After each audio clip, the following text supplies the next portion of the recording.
श्याम नगर में बलराज नाम का एक व्यक्ति रहता था। वह बड़ा मेहनती था। उसका एक पुत्र भी था जिसका नाम गोपाल था। गोपाल भी अपने पिता की तरह ही बहुत मेहनती था। जब गोपाल छोटा था तभी उसकी माँ का देहांत हो गया था। गोपाल के पिता ने फैसला किया कि वो दूसरी शादी नहीं करेगा और खुद ही गोपाल का पालन पोषण करेगा। दोनों बाप बेटे राजा जयचंद के यहाँ नौकरी करते थे। राजा उन्हें उनकी रोज की मेहनत के बदले केवल 2 किलो अनाज देता था। इतने कम अनाज में दोनों बाप बेटों का बड़ी मुश्किल से गुजारा हो पाता था। एक दिन गोपाल अपने पिता से कहता है, पिताजी, हमें राजा की नौकरी छोड़ देनी चाहिए और हमें कुछ और काम करना चाहिए या फिर किसी दूसरे शहर में जाकर नौकरी करनी चाहिए। राजा हमें इतना कम अनाज देता है, हमारा पेट भी ढंग से नहीं भर पाता। हम हमेशा भूखे ही रहते हैं। भूखा रहने की वजह से हम बहुत कमज़ोर हो गए हैं। अगर हमें पेट भर भोजन ही नहीं मिलेगा तो हम काम कैसे कर पाएंगे। बेटा, तू कह तो ठीक रहा है। भूखा रहने की वजह से मुझ में भी बहुत कमज़ोरी आ गई है। मुझे तो काम करते करते चक्कर से आने लगते हैं।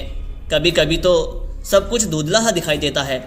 लेकिन बेटा, हम राजा के यहाँ काम करना नहीं छोड़ सकते। अगर हम राजा के यहाँ से काम छोड़कर कहीं दूसरे शहर में नौकरी करने गए तो राजा हमें ढूंढकर सूली पर लटका देगा। इसीलिए हमारी भलाई इसी में है कि हम चुपचाप राजा के यहाँ नौकरी करते रहें। अब तू जाकर जंगल से थोड़ी सी लकड़ी ले आ, मैं तुम्हारे लिए खाना बना दूंगा। गोपाल अपने पिता के कहने पर जंगल से लकड़ी लेने चला जाता है। तभी बलराज के घर एक बुढ़िया आती है और उससे कहती है, बलराज, तूने अपनी सारी जिंदगी मुसीबत काटी है, अब और अपनी जिंदगी मुसीबत में मत काट। तू कभी भी चैन से बैठकर 2 रोटी नहीं खा पाया है। तुम्हारा बेटा कब का जवान हो चुका है, तू उसकी शादी क्यों नहीं कर देता। घर में बहू आएगी तो कम से कम तुम्हें खाना तो बनाना नहीं पड़ेगा। तुम थके हारे मजदूरी करके घर आते हो और फिर घर आकर भोजन बनाते हो। अगर घर में बहू आ जाएगी तो तुम्हें बहुत से कामों से राहत मिल जाएगी। चाची, गोपाल की शादी हुए 1 साल बीत चुका है। क्या कहा तूने?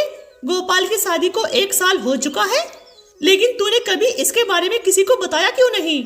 आखिर क्या वजह हो सकती है? जरा मुझे भी तो पता चले। चाची, वजह तो कुछ नहीं। गोपाल की बहू अपनी माँ के घर है। माँ के घर क्यों है? तूने उसे वहाँ छोड़ क्यों रखा है? बेटे की शादी क्या बहू को मायके में छोड़ने के लिए की जाती है? तू अपने बेटे से कहता क्यों नहीं कि वो अपनी बहू को मायके से लेकर आए? तू आज ही गोपाल को भेज दे बहू को मायके से लाने के लिए। कैसे भेज दूं चाची? हमारे घर में तो एक चारपाई तक नहीं है जिस पे आकर वो बेचारी बैठ सके, और ना ही हमारे पास इतने पैसे हैं कि हम चारपाई खरीद सके। और फिर गोपाल के पास ऐसे कपड़े भी तो नहीं हैं जिन्हें पहनकर वो अपनी ससुराल जा सके। उसके पास सिर्फ 2 जोड़ी कपड़े हैं और उनमें भी दर्जनों पायबंद लगे हुए हैं। पायबंद लगे हुए कपड़े पहनकर जाता हुआ क्या गोपाल अच्छा लगेगा? अरे वारे बलराज, मैं तो तुझे बड़ा अक्लमंद समझती थी, लेकिन तू तो मूर्खों से भी बड़ा मूर्ख है। बस इतनी सी बात के लिए तूने गोपाल की बहू को उसकी माँ के घर छोड़ रखा है। मैं तो सोच रही थी कि शायद कोई बड़ा बखेड़ा है। भला ये भी कोई बात थी? चारपाई और कपड़ों की वजह से तू बहू को लेके नहीं आ रहा? चल, मैं दूंगी तुझे चारपाई बहू के बैठने के लिए और गोपाल के लिए कपड़े भी लाऊंगी। इतना कहकर वह बुढ़िया अपने घर चली जाती है। तभी बलराज सोचने लगता है, चाची सही कहती है, मुझे गोपाल की बहू को बुला लेना चाहिए। अगर बहू आ जाएगी तो हमें घर के कामों से राहत मिल जाएगी। मैं कल ही भेज दूंगा गोपाल को बहू को लाने के लिए। फिर बलराज उस बुढ़िया के घर जाता है और बुढ़िया से गोपाल के लिए नए कपड़े और चारपाई लेकर अपने घर आ जाता है। गोपाल चारपाई देखकर अपने पिता से कहता है, पिताजी, आप ये चारपाई कहाँ से लाए हो? बेटा, ये चारपाई विमला चाची ने दी है और तुम्हारे लिए नए कपड़े भी दिए हैं। लेकिन पिताजी, विमला चाची ने तुम्हें ये चारपाई और नए कपड़े क्यों दिए हैं? बेटा, विमला चाची ने ये चारपाई तुम्हारी बहू के लिए दी है और ये नए कपड़े तेरे लिए। मैं कहता हूँ ये नए कपड़े पहनकर तू कल अपने ससुराल चला जा और अपनी बहू को ले आ। लेकिन पिताजी, हम अपना ही पेट बड़ी मुश्किल से भर पाते हैं, फिर हम मालती को क्या खिलाएंगे? वो हमारे घर का ऐसा हाल देखेगी तो क्या सोचेगी? ये सब मैं जानता हूँ बेटा, लेकिन बहू को जिंदगी भर के लिए उसके मायके में भी तो नहीं छोड़ सकते। कभी ना कभी तो उसे लाना ही होगा। इसीलिए एक काम कर, तू कल ही जाकर उसे ले आ। ठीक है पिताजी, जैसे तुम्हारी मर्जी, मैं कल ही जाकर मालती को ले आऊँगा। अगली ही सुबह बुढ़िया के दिए हुए कपड़े पहनकर गोपाल मालती को लेने के लिए अपनी ससुराल चल पड़ता है। ससुराल में गोपाल की बड़ी अच्छे से मेहमान नवाजी होती है। गोपाल एक हफ्ते तक अपनी ससुराल में ही रुकता है। उसके बाद वह अपनी पत्नी मालती को लेकर अपने घर की ओर चल पड़ता है। लेकिन रास्ते में चलते चलते गोपाल सोचने लगता है, अभी तो हमारे घर में बहुत गंदगी हुई पड़ी है, मालती देखेगी तो क्या कहेगी? एक काम करता हूँ, पहले मैं मालती को मीमना चाची के घर छोड़ाता हूँ, उसके बाद मैं अपने घर की सफाई कर लूँगा। गोपाल अपनी पत्नी को बुढ़िया के घर छोड़कर अपने घर आ जाता है। जब बलराज ने गोपाल को अकेले आते हुए देखा तो उसने गोपाल से कहा, बेटा तू अकेला ही आ रहा है, तुम्हारी पत्नी कहाँ है? तू उसे क्यों नहीं लाया? पिताजी, मैं मालती को ले आया हूँ, पर मैं उसे विमला चाची के घर छोड़कर आया हूँ, क्योंकि हमारे घर में बहुत गंदगी हुई पड़ी है, सारा सामान यहाँ वहाँ बिखरा हुआ पड़ा है। वो ये सब देखेगी तो शायद उसे अच्छा ना लगे। जब मैं घर की साफ सफाई कर लूँगा तो मैं मालती को ले आऊँगा। बेटा, साफ सफाई तो बाद में होती रहेगी, तो पहले महाराज के पास चल, वो तुझे 3 दिन से रोज बुला रहे हैं। मैं उसे रोज कोई ना कोई बहाना लगा देता हूँ। तुझे अपने ससुराल में इतने दिन नहीं रुकना चाहिए था, पता नहीं महाराज तुमसे क्या कहेंगे। गोपाल घर की बिना सफाई किए अपने पिता के साथ राजमहल की ओर चल पड़ता है। उधर बुढ़िया ने मालती की खूब खातिरदारी करी और फिर उससे बोली, बेटी तुम बहुत समझदार हो, खुदा तुम्हें हमेशा खुश रखे। चलो आओ, अब मैं तुम्हें तुम्हारे घर छोड़ाऊं। बुढ़िया की बात सुनकर मालती को बड़ा आश्चर्य हुआ। वह सोचने लगी कि क्या यह घर उसका नहीं है। तो उसने हिचकिचाते हुए बुढ़िया से पूछा, माँ जी, ये गोपाल का घर नहीं है तो फिर गोपाल का घर कौन सा है? बेटी, गोपाल राजा के यहाँ काम पर गया है, इसलिए तुझे मेरे पास छोड़ गया था। तू अभी नई नवेली बहू है, तू घर में अकेली कैसे रहती? अब तो वो आने ही वाला होगा। चल, उसके आने से पहले मैं तुझे तेरे घर छोड़ के लाती हूँ। फिर वह बुढ़िया मालती को उसके घर छोड़ आई। मालती को गोपाल का घर देखकर बहुत आश्चर्य हुआ। पूरा घर गंदा पड़ा था। देखने में ऐसा मालूम होता था जैसे वहाँ सालों से झाड़ू तक न लगी हो। सारा सामान इधर उधर बिखरा हुआ पड़ा था। एक कोने में 2-3 जोड़ी कपड़े रखे हुए थे, जिन पर जगह जगह पेबंद लगे हुए थे और उन कपड़ों पर धूल जमी पड़ी थी। घर की यह हालत देखकर मालती की आंखों में आंसू आ जाते हैं। वह सोचने लगती है, ऐ खुदा, पिछले जन्म में मैंने ऐसी कौन सी गलती की थी जिसकी सजा मुझे आप इस जन्म में दे रहे हो? इस घर में तो कुछ भी नहीं है, अब मैं क्या करूं? मेरी तो कुछ भी समझ में नहीं आ रहा। मालती बहुत समझदार और होशियार थी। उसने सोचा कि ये उसके नसीब का एक हिस्सा है। अब उसे कैसे भी करके इस मुश्किल से गुजरना होगा। वो हिम्मत करके घर की साफ सफाई में लग गई। उसने पूरा घर साफ कर दिया और इधर उधर बिखरा पड़ा हुआ सामान सही से लगा दिया। उसके बाद वो बुढ़िया की दी हुई चारपाई पर बैठकर गोपाल के आने का इंतजार करने लगी। इंतजार करते करते रात होने वाली थी, लेकिन गोपाल और उसके पिता अभी तक घर पर नहीं आए थे। मालती बेचैन होने लगी।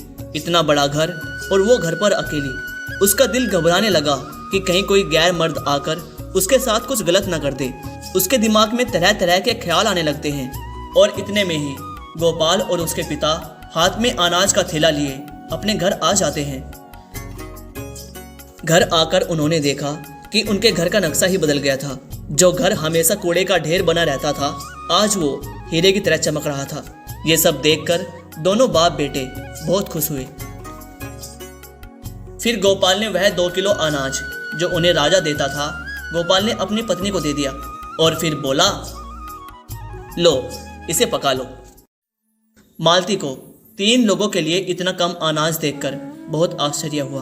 वो गोपाल से पूछने लगी, ये अनाज तो 3 लोगों के लिए बहुत कम है, तुम्हें अनाज फालतू लाना चाहिए था। मालती, मेरे और पिताजी के एक दिन के काम का राजा बस 2 किलो अनाज देता है। अब तुम ही बताओ, मैं फालतू अनाज कहाँ से ले आता? आप लोग राजा के यहाँ पूरा दिन मेहनत करते हो और राजा आपको ये 2 किलो अनाज देकर बहका देता है। राजा आपके साथ नाइंसाफी कर रहा है, क्या आपको दिखाई नहीं देता? बेटा, हम कर भी क्या सकते हैं? आखिर राजा की बात टालने की हिम्मत किसमें है? कल से आप ये 2 किलो अनाज मत लाना। आप महाराज से कहना कि महाराज, हमारा इस 2 किलो अनाज में पेट नहीं भरता है, हम भूखे रह जाते हैं। आपकी बड़ी कृपया होगी अगर आप हमारा अनाज 2 किलो से बढ़ाकर 5 किलो कर दें। और सुनो, राजा से ये बात कहते हुए तुम बिल्कुल भी डरना मत। अगर राजा तुम्हें 5 किलो अनाज देने के लिए राजी हो जाए तो ठीक है, वरना तुम उससे काम के लिए मना कर देना। अगर राजा को तुमसे काम करवाने की जरूरत होगी तो वो तुमसे काम करवाएंगे, वरना नहीं करवाएंगे। मालती, अभी तुम राजा को जानती नहीं हो जो तुम ये बात कह रही हो। अगर हमने राजा से ये कह दिया ना तो हमारी जुबान कटवा देंगे। ऐसे कैसे राजा तुम्हारी जुबान कटवा देंगे? तुमने किसी को लूटा तो नहीं है और ना ही तुम झूठ बोल रहे हो, फिर तुम्हें किस बात का डर है? अपना हक मांग रहे हो और जो अपना हक नहीं मांग सकता वो कुछ नहीं कर सकता। इसीलिए मैं फिर से कहती हूँ, आप राजा से अनाज बढ़ाने की बात जरूर करना। ठीक है बेटा, अगर तू इतना कह रही है तो मैं कल राजा से अनाज बढ़ाने की बात जरूर करूंगा। अब तुम इस अनाज को बना लो। अगले दिन गोपाल और उसके पिता राजा के पास गए और फिर उनके पास पहुंचकर बलराज राजा से बोला, महाराज, मैं यहाँ आपसे अपने अनाज के बारे में बात करने आया हूँ। आप हमें पूरा दिन मेहनत करने के बाद बस 2 किलो अनाज देते हो। इतने से अनाज में हमारा गुजारा नहीं हो पाता। महाराज, आपसे गुजारिश है, अगर आप हमारा अनाज 2 किलो से बढ़ाकर 5 किलो कर दो तो आपकी बड़ी कृपया होगी। बलराज, तुम्हें यह बात पहले बतानी थी। भूखा रहना अच्छी बात नहीं है। अगर तुम भूखे रहोगे तो खाली पेट काम कैसे करोगे? मैं आज से ही तुम्हारा अनाज 5 किलो नहीं बल्कि 6 किलो कर देता हूँ। फिर राजा मंत्री से कहता है, मंत्री जी, आज से ही बलराज का अनाज बढ़ाकर 2 किलो से 6 किलो कर दिया जाए और दूसरे जितने भी मजदूर हैं सभी का अनाज बढ़ा दिया जाए। राजा का फैसला सुनकर दोनों बाप बेटे 6 किलो अनाज लेकर खुशी खुशी अपने घर चले आए। जब मालती ने गोपाल के सर पर अनाज का बड़ा थैला देखा तो वह समझ गई कि राजा ने उनकी बात मान ली है। फिर उसने उन दोनों से पूछा, इस थैले को देखकर मालूम होता है कि राजा ने तुम्हें 5 किलो अनाज दे दिया है। उन्होंने तुम्हें कुछ कहा तो नहीं? नहीं बेटी, कुछ नहीं कहा। हमने महाराज से अपनी मजदूरी का 5 किलो अनाज मांगा, लेकिन महाराज ने हमें 6 किलो अनाज दिया। अब से हर रोज हमारी मेहनत का महाराज हमें 6 किलो अनाज देंगे। हम महाराज से खामखा डरते हैं, लेकिन महाराज तो बड़े दयालु हैं। उन्होंने हमारे साथ साथ सभी मजदूरों के अनाज में बढ़ोतरी कर दी है। सभी घर वाले बहुत खुश थे। बलराज ने मालती को बहुत दुआएं दी। मालती बहुत होशियार थी। राजा के द्वारा दिए गए अनाज से वो रोज आधा अनाज बचा लेती थी और आधे को पका लेती थी। लगभग 2 महीनों तक उसने यही काम किया। फिर एक दिन उसने अपने ससुर से कहा, आज आप राजा से कहना कि मैंने अपने बेटे की शादी कर दी है। अब हम परिवार में 3 सदस्य हो गए हैं। आप जो अनाज हमें देते हो उससे अब हमारा पूरा नहीं पड़ता है। महाराज, अगर आप हमारा अनाज थोड़ा और बढ़ा दो तो बड़ा अच्छा होगा। ठीक है बेटी, मैं महाराज से ऐसा ही कहूंगा। अगले दिन शाम को अपना काम खत्म करके दोनों बाप बेटे राजा के पास गए और राजा से बोले, महाराज, मैंने अपने बेटे गोपाल की शादी कर दी है। अब हमारे घर में 3 सदस्य हो गए हैं। अगर आप हमारा अनाज थोड़ा और बढ़ा देंगे तो बड़ा अच्छा होगा। ये तो तुमने बहुत अच्छा किया बलराज, जो तुमने गोपाल की शादी कर दी। मंत्री से कहकर मैं तुम्हारा अनाज आज ही 10 किलो करवा दूंगा। दोनों बाप बेटे 10 किलो अनाज लेकर घर आ गए। 10 किलो अनाज को देखकर मालती बहुत खुश हुई। अब वो आधे से भी ज़्यादा अनाज को बचा लेती थी और बाकी को पका लेती थी। ये सिलसिला 8 महीनों तक चलता रहा। मालती ने अब बहुत सारा अनाज इकट्ठा कर लिया था। फिर एक दिन उसने अपने पति और ससुर से कहा, बाबूजी, आज के बाद आप राजा के यहाँ काम करने नहीं जाओगे। कब तक आप दोनों यूं ही मजदूरी करते रहोगे? मजदूरी से बस हमें सिर्फ 2 वक्त का खाना मिल सकता है और कुछ भी नहीं। अगर बेटी हम मजदूरी नहीं करेंगे तो क्या करेंगे? आप चिंता मत करो, आपको राजा जो अनाज देते हैं उसमें से मैंने आधे से ज्यादा अनाज बचा रखा है। इस प्रकार मैंने काफी अनाज बचाकर इकट्ठा कर लिया है। अब तुम दोनों बाजार में कोई दुकान खोल लो और उसमें अनाज बेचने का काम शुरू कर दो। खुदा ने चाहा तो कुछ ही दिनों में हमारा कारोबार अच्छा चलने लगेगा। ठीक है बेटी, मैं आज ही बाजार जाकर कोई दुकान देख कर आता हूँ। फिर हम कल से ही उसमें अनाज बेचना शुरू कर देंगे। बलराज ने बाजार में एक दुकान किराए पर ले ली और अगले ही दिन अनाज बेचना शुरू कर दिया। और कुछ ही दिनों में उनका कारोबार बड़ा अच्छा चलने लगा। दुकान पर ग्राहकों की लाइन लगी रहती थी। ये सब देखकर दोनों बाप बेटे बहुत खुश थे। दोनों जब भी दुकान से घर आते तो कुछ ना कुछ सामान घर के लिए जरूर लाते। एक दिन मालती घर के बाहर ऐसे ही बैठी होती है कि तभी उसकी नज़र घर के बाहर पड़े हुए एक सोने के हार पर जाती है। सोने का हार देखकर मालती की आंखें आश्चर्य से फटी की फटी रह जाती है। मालती जल्दी से उस हार को उठाती है और उसे घर में ले जाकर ऐसी जगह छुपा देती है जहां किसी की नज़र न पड़े। और उसी दिन ढिंडोरची ने पूरे नगर में ऐलान किया, सुनो सभी गांव के लोगों, गौर से सुनो। एक चील रानी का सोने का हार लेकर उड़ गई है। जिस किसी इंसान को भी वह हार मिले वह उसे राजा को लौटा दे। उसके बदले राजा उस शख्स को मुंह मांगा इनाम देंगे। रानी के हार की खबर पूरे नगर में फैल गई। हर किसी की जुबान पर सिर्फ रानी के हार की चर्चा थी। जब यह बात मालती को पता चली तो उसने हार के बारे में किसी से कोई जिक्र नहीं किया। इसलिए राजा को अभी तक रानी का हार नहीं मिला। राजा बहुत परेशान था। वो मंत्री से बोला, मंत्री जी, हार के बारे में कुछ पता चला या नहीं? नहीं महाराज, अभी तक कुछ पता नहीं चला, लेकिन हार की तलाश जारी है महाराज। तुम एक काम करो, पूरे नगर में दोबारा ऐलान करवाओ कि अभी तक रानी का हार नहीं मिला है। अगर किसी भी शख्स को रानी के हार के बारे में कुछ भी पता हो, वो बिना डर के राजा के दरबार में आकर राजा को बताए, और जो भी हार ला कर देगा उसे मुंह मांगा इनाम दिया जाएगा। मंत्री ढिंडोरची से पूरे नगर में एक बार फिर से ऐलान करवा देता है। और अगले दिन मालती अपने ससुर और पति से कहती है, मैंने सुना है कि रानी का हार एक चील लेकर उड़ गई है, और जो शख्स उस हार को तलाश करके राजा को देगा, क्या राजा उसे सच में मुंह मांगा इनाम देंगे? कहीं राजा झूठ तो नहीं बोल रहे? नहीं बहू, महाराज कभी झूठ नहीं बोलते। वो जो भी वादा करते हैं उसे जरूर पूरा करते हैं। राजा को ज्योतिषियों ने बताया कि हार किसी के घर के आगे पड़ा है। पिताजी, ज्योतिषी सही कहते हैं। वह हार हमारे घर के आगे पड़ा हुआ था और वह हार अब मेरे पास है। बलराज वह हार मालती से लेकर राजा को दे आता है। रानी का हार देखकर राजा बहुत खुश होता है। तभी राजा बलराज से कहता है, बलराज, हम तुमसे बहुत खुश हैं।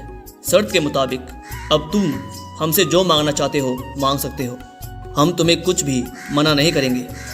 महाराज, मैं आपसे क्या मांग सकता हूँ? आपके पहले से ही हमारे ऊपर बहुत सारे उपकार हैं। महाराज, ये तो मैंने अपने कर्तव्य का पालन किया है। मैं जानता हूँ तुम एक बहुत ईमानदार और सच्चे इंसान हो, लेकिन तुम्हें कुछ ना कुछ तो अवश्य ही मांगना होगा। मैं तुम्हें तुम्हारी ईमानदारी का इनाम देना चाहता हूँ। महाराज, जब आप इतना कह ही रहे हैं तो पहले मैं अपने घर पर मशवरा कर लूँ, उसके बाद मैं आपको बताऊँगा। ठीक है बलराज, तुम अपने परिवार वालों से बात करके मुझे कल बता देना। राजा से इतना कहकर बलराज अपने घर आ जाता है और घर आकर मालती से कहता है, बेटी, महाराज मुझे इनाम देना चाहते थे, लेकिन मैंने उनसे कह दिया कि घर वालों से बात करके बताऊंगा। आपने बहुत अच्छा किया पिताजी। अब आप राजा से जाकर कहना, महाराज अगर आप हमें जमीन का थोड़ा सा टुकड़ा दे दो तो हम उस पर खेती करके अपने परिवार का गुजारा सही तरीके से कर सकते हैं। ठीक है बेटी, जैसा तुम कह रही हो मैं महाराज से वैसा ही कह दूंगा। अगले दिन बलराज महल जाकर राजा के सामने खड़ा हो गया। फिर राजा बलराज से बोला, कहो बलराज, परिवार वालों से क्या मशवरा करके आए हो? महाराज, अगर आप मुझे जमीन का थोड़ा सा टुकड़ा दे दें तो मैं उस पर खेती करके अपने परिवार का गुजारा कर सकता हूँ। फिर मुझे और मेरे बेटे को भी मजदूरी करने की ज़रूरत नहीं पड़ेगी। ठीक है बलराज, मैं आज ही तुम्हें 5 बीघा ज़मीन दिला देता हूँ और मेरी दुआ है इस ज़मीन पर खेती करके तुम खूब फलो फूलो और जीवन में आगे बढ़ो। फिर राजा मंत्री से कहलवाकर बलराज को 5 बीघा ज़मीन दिलवा देते हैं।